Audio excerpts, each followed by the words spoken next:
ನಮಸ್ಕಾರ. ಮನಿ ಮಾರ್ಗ ಯೂಟ್ಯೂಬ್ ಚಾನಲ್‌ಗೆ ಸ್ವಾಗತ. ನಾನು ಒಂದು ವಿಷಯ ತಿಳಿಸ್ಲಿಕ್ಕೆ ಬಂದಿದ್ದೀನಿ. ಜನರಲ್ ಆಗಿ ನಾವು ಸ್ಟಾಕ್ ಸೆಲೆಕ್ಟ್ ಮಾಡಬೇಕಾದ್ರೆ ಸ್ಟಾಕ್ ಪಿಇ, ಆರ್‌ಒಇ ಇದೆಲ್ಲ ನೋಡ್ತಾ ಇರ್ತೀವಿ. Stock PE price to earning. So industry P compare ಮಾಡಿ ಒಂದು ಫೇರ್ ಇದೆಯಾ ಇಲ್ವಾ ಅಂತ ನೋಡ್ತಾ ಇರ್ತೀವಿ. ಸೊ ಇದ್ರದ್ದು ಫಾರ್ಮುಲಾ ಏನಂದ್ರೆ ಈ ಸ್ಟಾಕ್ ಪಿ ಇದು P is equal to fair price ಏನಿದೆ by EPS, earning per share. ಇದು ಫಾರ್ಮುಲಾ ಪಿ ಇದು.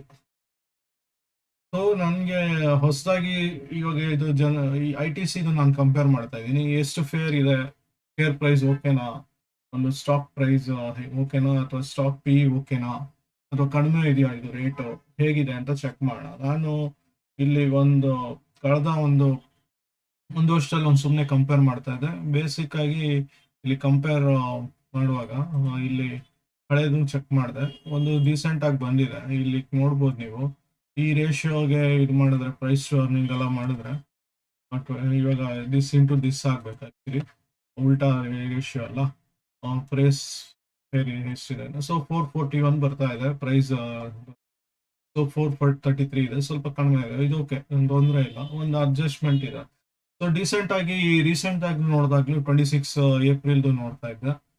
ಸೊ ಈ ಮಂತ್ ಅಲ್ಲಿ ಸಮ್ವೇರ್ ಇಲ್ಲೂ ನೋಡಿದೆ 25 ಇಂಟು ಇ ಪಿ ಎಸ್. ಯಾಕಂದ್ರೆ ಪಿಇ ಇವಾಗ ನಾನು ಕಂಡುಹಿಡಿತಾ ಇರೋದು share price. PE by share, P is equal to share price by E P S. So share price ಕಂಡುಹಿಡಿಬೇಕಾದ್ರೆ PE into E P S ಮಾಡಬೇಕು.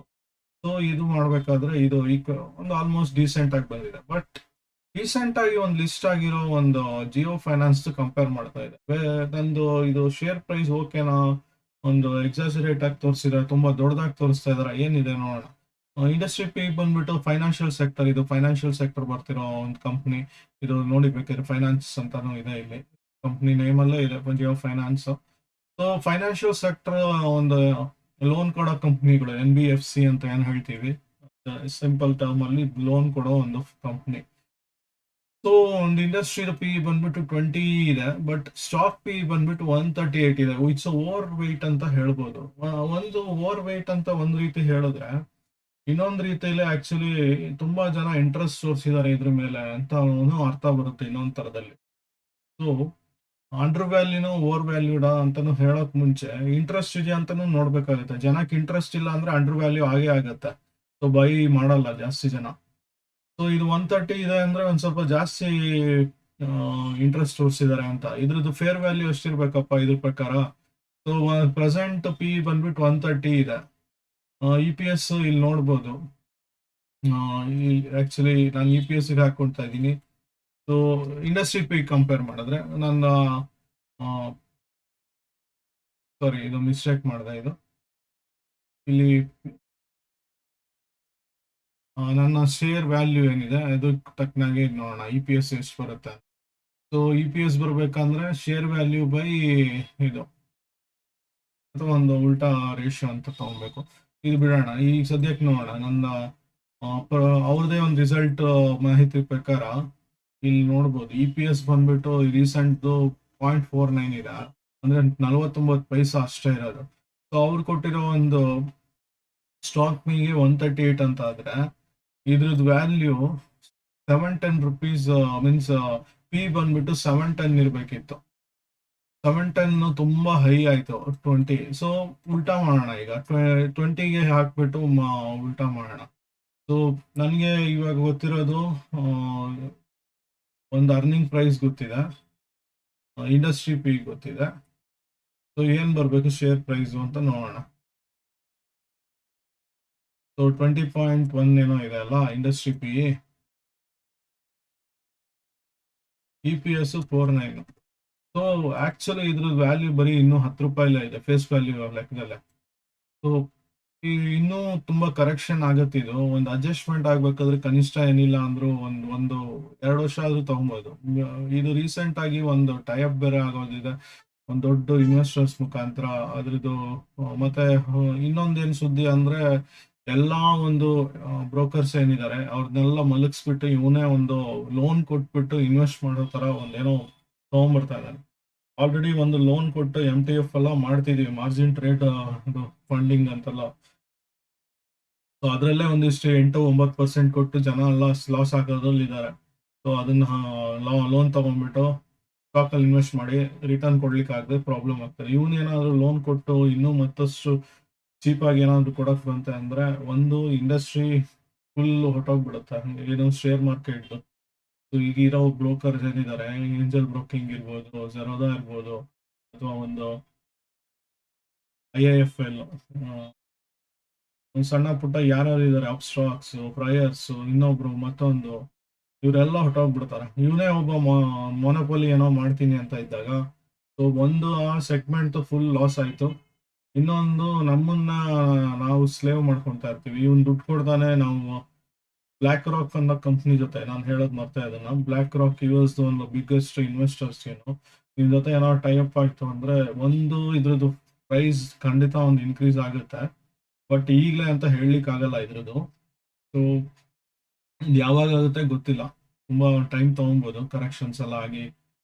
ಈವನ್ ಬ್ಲ್ಯಾಕ್ ರಾಕ್ ಜೊತೆ tie up ಆದ್ಮೇಲೂ ಸಹಿತ ಒಂದಿಷ್ಟು ವೇರಿಯೇಷನ್ಸ್ ಎಲ್ಲ ಬರ್ತವೆ. ಇನ್ನು ಪೆಗ್ರೇಶ್ ಕಂಡಿಡಿಯಕ್ಕಾಗಿಲ್ಲ, ಯಾಕಂದ್ರೆ ರೀಸೆಂಟ್ ಸ್ಟಾಕ್ಸ್ಗಳು ಇದು ಆಕ್ಚುಲ್ ಆಗಿ ಬರಲ್ಲ. ಇದು ಒಂದು ವರ್ಷದೊಳಗಿನ ಸ್ಟಾಕ್.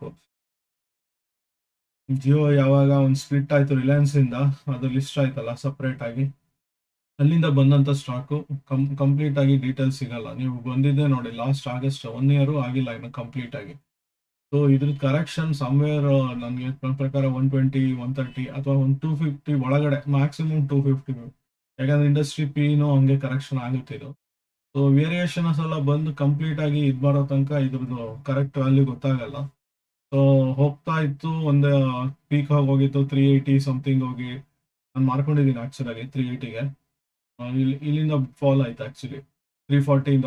ತಿರ್ಗಾ ಒಂದ್ ಸಣ್ಣ ಅಪ್ ತಗೊಳಕ್ ಟ್ರೈ ಮಾಡ್ತಿದೆ. ಬಟ್ ಅನ್ಶೂರ್, ತುಂಬಾ ಒಂದು ರಿಸ್ಕಿ ಅಂತ ಹೇಳ್ತೀನಿ. ಯಾಕಂದ್ರೆ ಪಿ ತುಂಬಾ ಹೈ ಇದೆ. ಅದಾನಿ ಗ್ರೀದು ಒಂದ್ ಕಾಲದಲ್ಲಿ ಹೀಗೆ ಇತ್ತು, ಬಟ್ ಸ್ಟೇಬಲ್ ಆದ್ಮೇಲೆ ಒಂದ್ ತೊಂದರೆ ಇಲ್ಲ.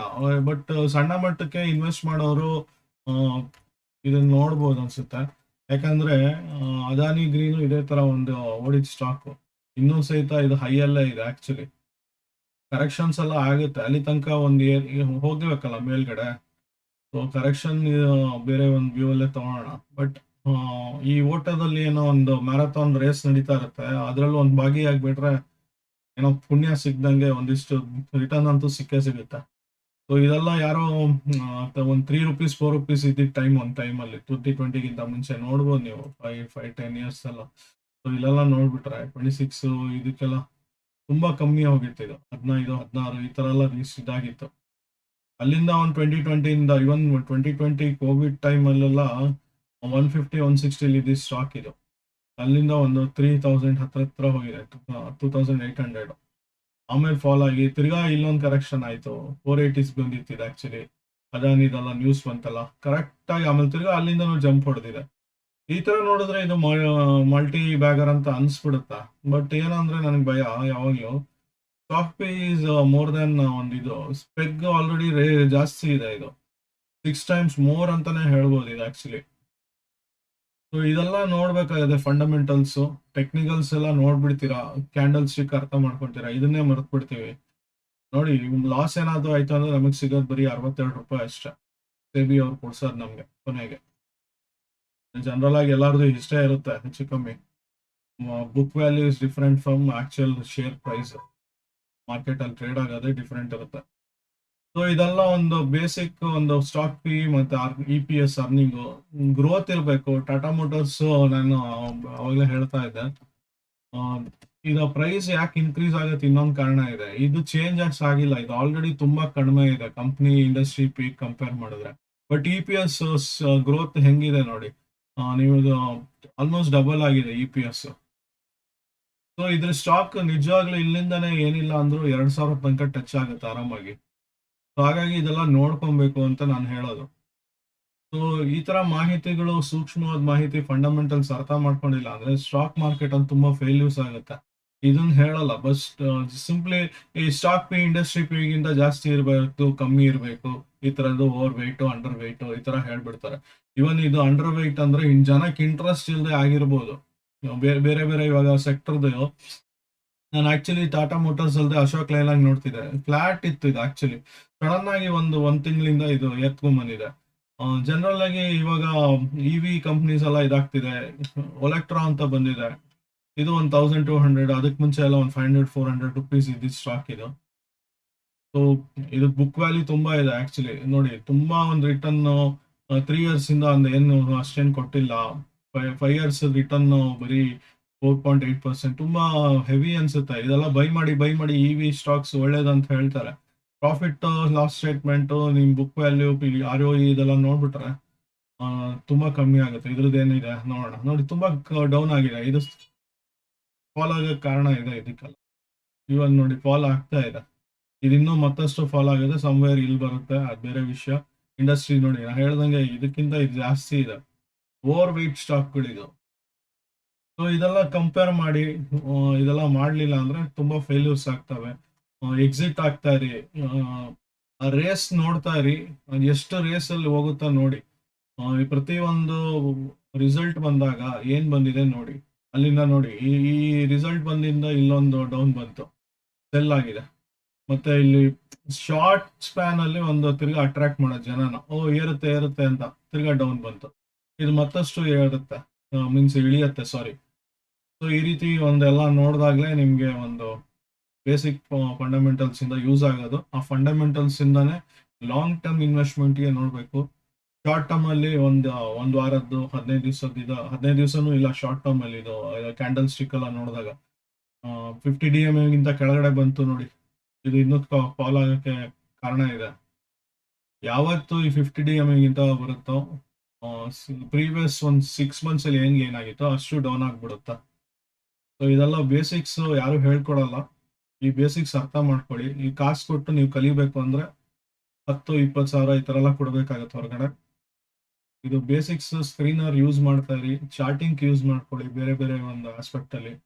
ಇದೆಲ್ಲ ನೋಡಿ ತಿಳಿತಾ ಇರಲಿ. ಮತ್ತಷ್ಟು ಇಂಥ ಮಾಹಿತಿಯೊಂದಿಗೆ ಮತ್ತೆ ಬರ್ತಾ ಇರ್ತೀನಿ. ಅಲ್ಲಿ ತನಕ ಧನ್ಯವಾದಗಳು. ಇನ್ನೂ ಯಾರು ನನ್ನ ಚಾನಲ್ ಸಬ್ಸ್ಕ್ರೈಬ್ ಆಗಿಲ್ಲ ಅಂದ್ರೆ ಖಂಡಿತವಾಗ್ಲೂ ಸಬ್ಸ್ಕ್ರೈಬ್ ಆಗಿ. ಈ ತರ ಒಂದು ಸಣ್ಣ ಸಣ್ಣ ವಿಚಾರಗಳು ಮಿಸ್ ಮಾಡ್ಕೊಂಡೆ ತುಂಬಾ ಒಂದು ಲಾಂಗ್ ಟರ್ಮ್ ಪರ್ಸ್ಪೆಕ್ಟಿವ್ ಆಗಿ ನೀವು ಟ್ರೇಡರ್ ಆಗಿರ್ಬೇಕು, ಇನ್ವೆಸ್ಟರ್ಸ್ ಆಗಿರ್ಬೇಕು. ಟ್ರೇಡರ್ ಅಲ್ಲ, ಸಾರಿ, ಅದು ಕರೆಕ್ಷನ್ ಕೂಡ. ಟ್ರೇಡರ್ ಆಗಿ ಇವತ್ತು ಹಾಕ್ಬಿಟ್ಟು ನಾಳೆ ತೆಗಿಯೋದು, ಅದು ಒಂದು ಸರ್ಟನ್ ಪಾಯಿಂಟ್ ಅಲ್ಲಿ ಅಷ್ಟು ಮಾತ್ರ ಹಾಕ್ಬೇಕು. ಇನ್ ಮಿಕ್ಕಿದ್ದು ಒಂದು 50% ಆದ್ರೂ ಲಾಂಗ್ ಟರ್ಮ್ ಕ್ಯಾರಿ ಮಾಡ್ಬೇಕಾಗತ್ತೆ. ಸೊ ಇದೆಲ್ಲ ನೋಡ್ಕೊಳಕ್ಕೆ, ವಿಚಾರ ತಿಳ್ಕೊಳಕ್ಕೆ ಈ ತರ ಚಾನೆಲ್ಗಳು ಸಬ್ಸ್ಕ್ರೈಬ್ ಆಗಿ. ನಂದೇ ಚಾನೆಲ್ ಸಬ್ಸ್ಕ್ರೈಬ್ ಯಾಕೆ ಆಗಿದೆ ಅಂದ್ರೆ, ನಾನು ರಿಪೀಟ್ ಮಾಡ್ತಾ ಇಲ್ಲ, ಅದು ಹೊಸ ವಿಷಯಗಳನ್ನೇ ಮತ್ತೆ ಮತ್ತೆ ತರ್ತಾ ಇರ್ತೀನಿ. ಹೊಸದೇ ಎಲ್ಲ, ಪ್ರತಿಯೊಂದು ಅಪ್ಡೇಟು ಸಣ್ಣ ಪುಟ್ಟ ಸೂಕ್ಷ್ಮ ವಿಚಾರಗಳನ್ನೇ ತಿಳಿಸೋಕೆ ಟ್ರೈ ಮಾಡ್ತಾ ಇದ್ದೀನಿ. ಸೊ ಧನ್ಯವಾದಗಳು. ಮತ್ತೆ ಸಿಗೋಣ ಬೇರೆ ಒಂದು ವಿಡಿಯೋದೊಂದಿಗೆ.